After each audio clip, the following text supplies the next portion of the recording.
I'm Dino, and I appreciate you stopping by to explore my new channel. If this is your first visit, I am truly grateful to meet you, and if you're returning, welcome back. I have a deep fascination with rocks and minerals and crystals and the origins of the universe. And I also have questions about how did we arrive here and where we're headed and everything in between. So I genuinely hope that you find some of my insights helpful or at least entertaining as we journey down that crystal road. In upcoming episodes, I will delve into the history of the universe and our Earth, exploring how variations of rocks and minerals came into existence and their ages. To start, I'd like to officially introduce you to the Quartz family.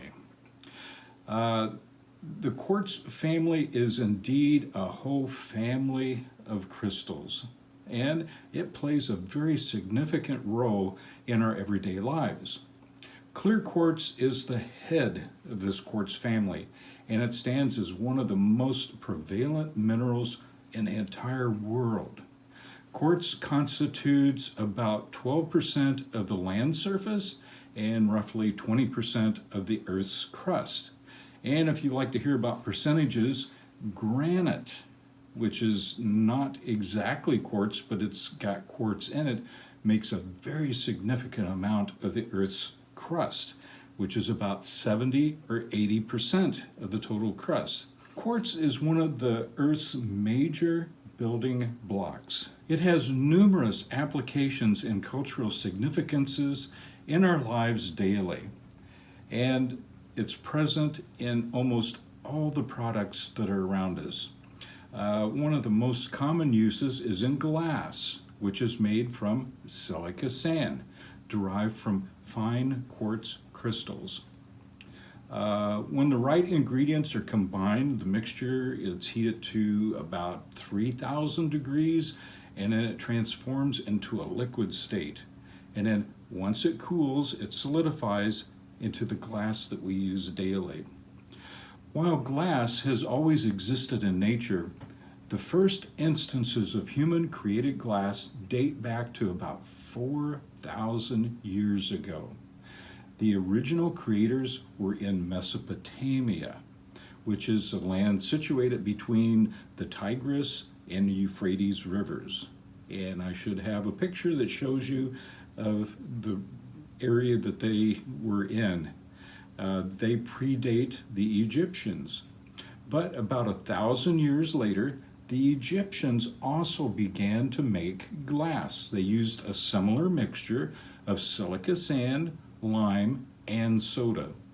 Over time, the Egyptians became the most famous for the crafting of beautiful items like jewelry, beads, mosaics, inlaid furniture, figurines, amulets, jars for oils and perfumes.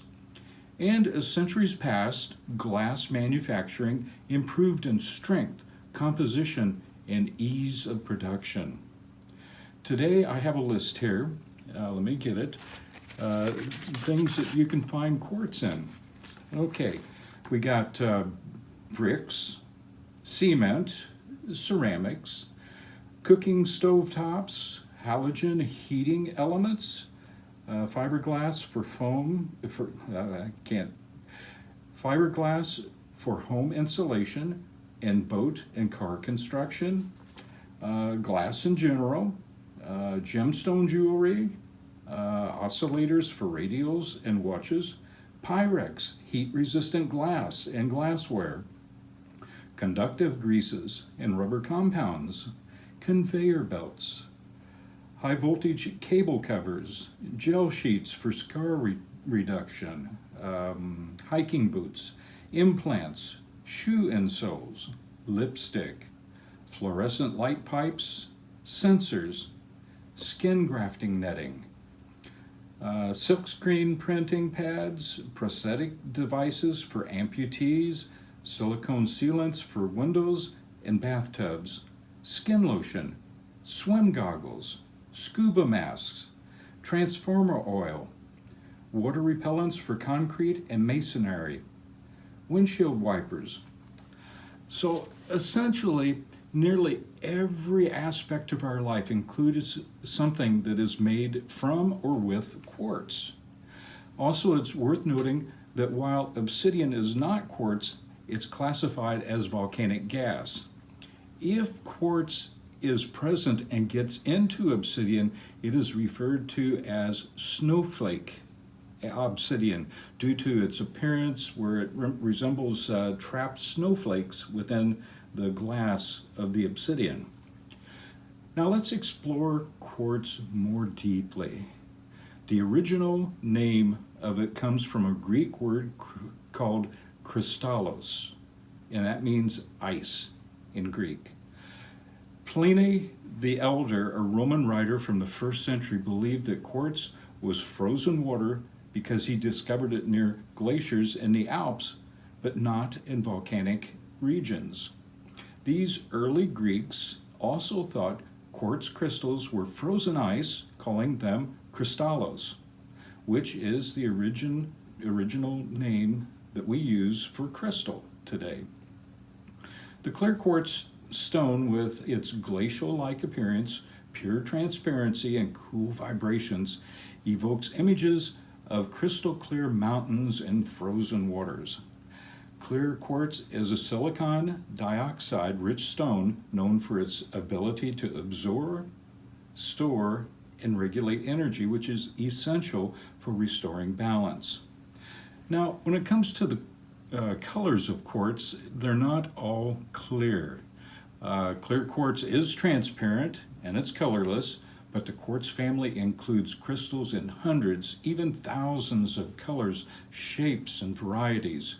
You can find blue, you can find brown, yellow, pink, purple, white, green, more, almost every color that there is, and that's why they're used to create stunning gemstones and jewelry.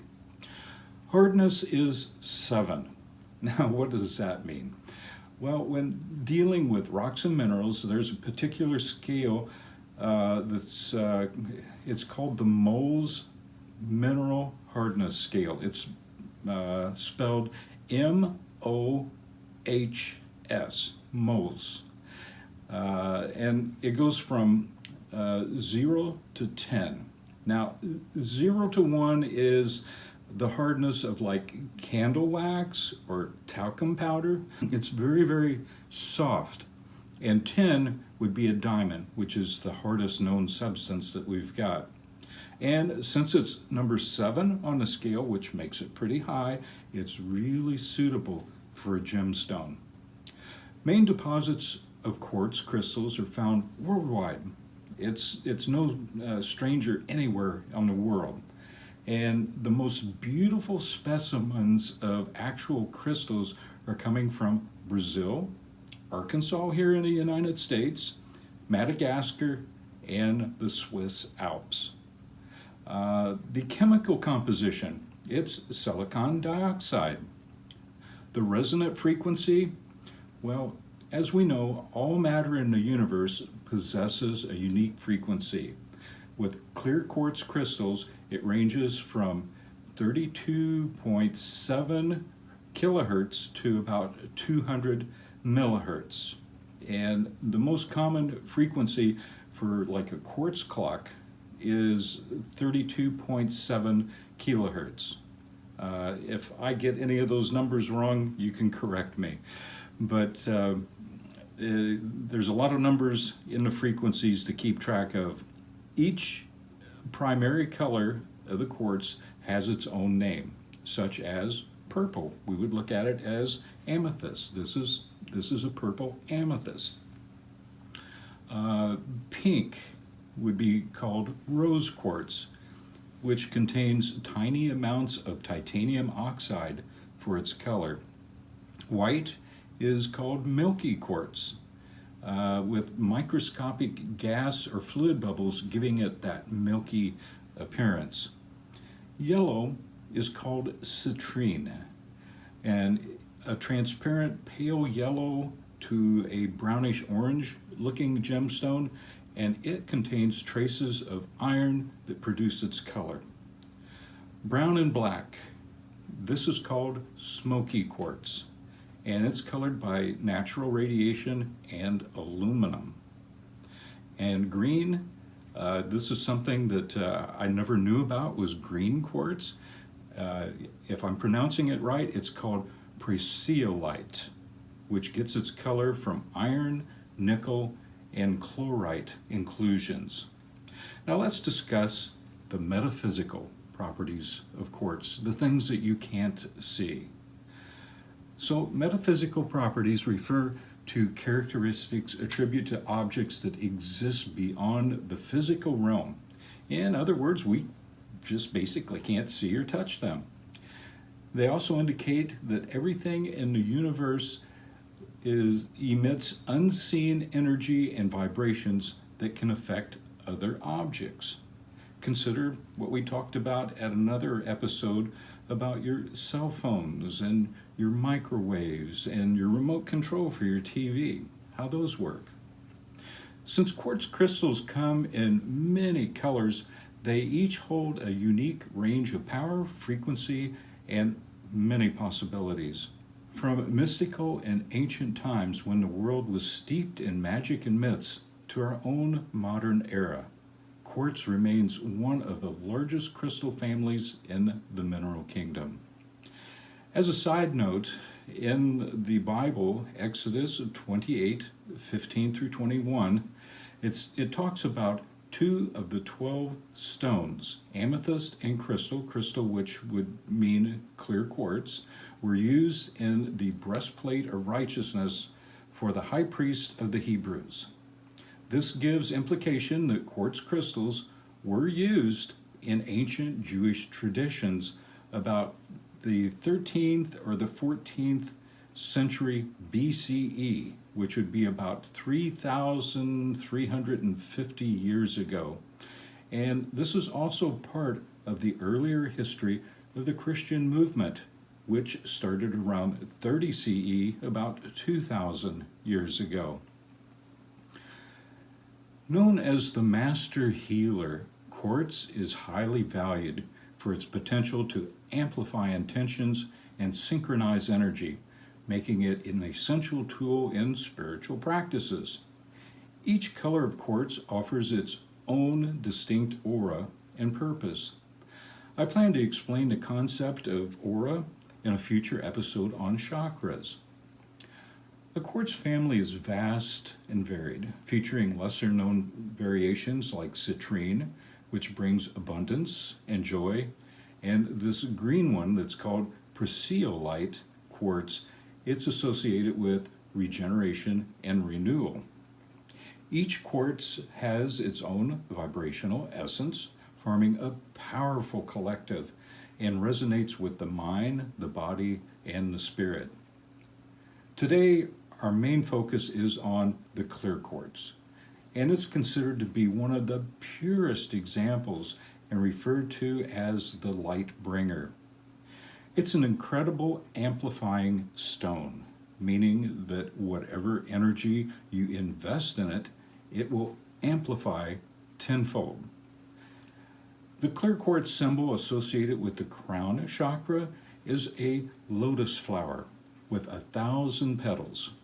And I don't know Sanskrit, but it's called the Sahasrara or something like that. Forgive me if that's not the right way. Sahasrara. This flower is typically depicted in white or violet to symbolize purity and spirituality. Often dubbed the universal crystal, clear quartz is celebrated for its clarity and ability to regulate, release, and store energy. It is frequency linked to mental clarity, making it the preferred choice for meditation and healing practices. Its elevated vibrations are believed to align all the chakras, fostering balance and enlightenment.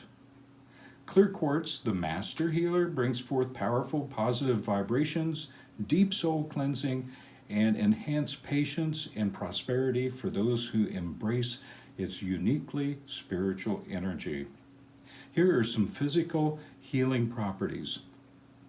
The little list is it stimulates the immune system, it can clear toxins, mental and emotional healing properties, protects against negative energy, it can encourage brighter emotions, support spiritual growth, and like we said, connects all the chakras, amplifies other energies, and it amplifies other minerals and crystals. While clear quartz resonates in an emotional and spiritual spheres, it also offers health benefits for those seeking physical healing. This clear little stone is also remarkable in stimulating the immune system, boosting metabolism, and assisting with weight loss. Its clarity is effective in detoxifying the body. As a shield against negative energy infused with potent positive vibes, clear quartz serves as an excellent emotional aid for those that need long-term encouragement.